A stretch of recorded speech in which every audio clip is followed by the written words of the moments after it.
हरे Krishna. Social media में इंद्रेश उपाध्याय जी और उनकी पत्नी शिप्रा शर्मा जो अभी पूरी तरीके से छाए हुए हैं। कई लोग तो ये भी कह रहे हैं कि उनका ये विवाह लव मैरिज है, यानी कि प्रेम विवाह है। लेकिन क्या ये सच है और ये कितना सच है, आइए आज हम इस वीडियो के माध्यम से जानते हैं। कथावाचक इंद्रेश जी की शादी ने खूब चर्चा बटोरी है। वजह थी उनका वैदिक विवाह। उनकी शादी के कार्ड पर ही साफ साफ लिखा था कि ये विवाह वैदिक है।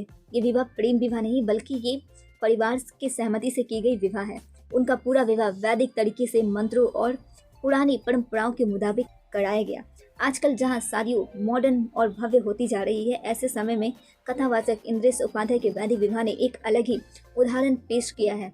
इसके बाद आपके मन में ये भी सवाल जरूर उठा होगा कि आखिर वैदिक विवाह होता क्या है और ये बाकी शादियों से कैसे अलग है। चलिए जानते हैं। वैदिक विवाह हिंदू धर्म का सबसे पुराना और पवित्र संस्कार माना जाता है। इसकी जुड़ी ऋग्वेद, यजुर्वेद और अथर्ववेद से जुड़ी हुई है।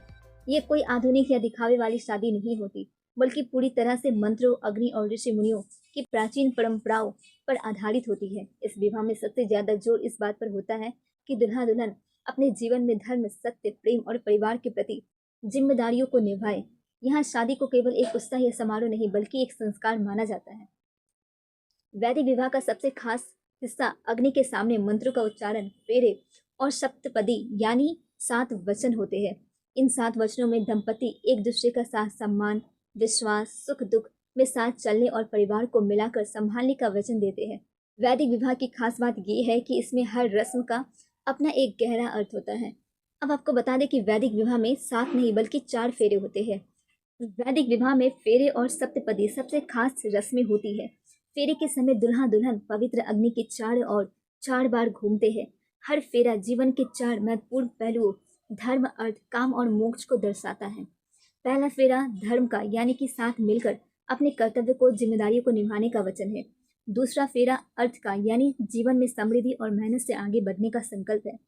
तीसरा फेरा है काम का, यानी एक दूसरे के प्यार, सुख और भावनाओं का सम्मान करने का वचन है।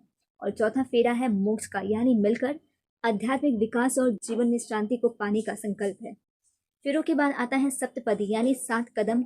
दुल्हन दुल्हा परंपरागत रूप से चावल के ढेर पर अपना दाहिना पैर रखते हुए 7 कदम बढ़ाते हैं। हर कदम का मतलब अलग है, जैसे एक दूसरे का साथ देना, मिलकर आगे बढ़ना, सुख दुख में साथ रहना, परिवार की जिम्मेदारियों को निभाना और जीवन में आध्यात्मिक और सांसारिक संतुलन बनाए रखना। तो ये थे वैदिक विवाह के बारे में कुछ जानकारियाँ। अगर आप भी इंद्रेश उपाध्याय जी और शिप्रा शर्मा के बारे में अधिक जानकारी लेना चाहते हैं तो हमें कमेंट करके जरूर बताएं। Thank you very much. Hare Krishna.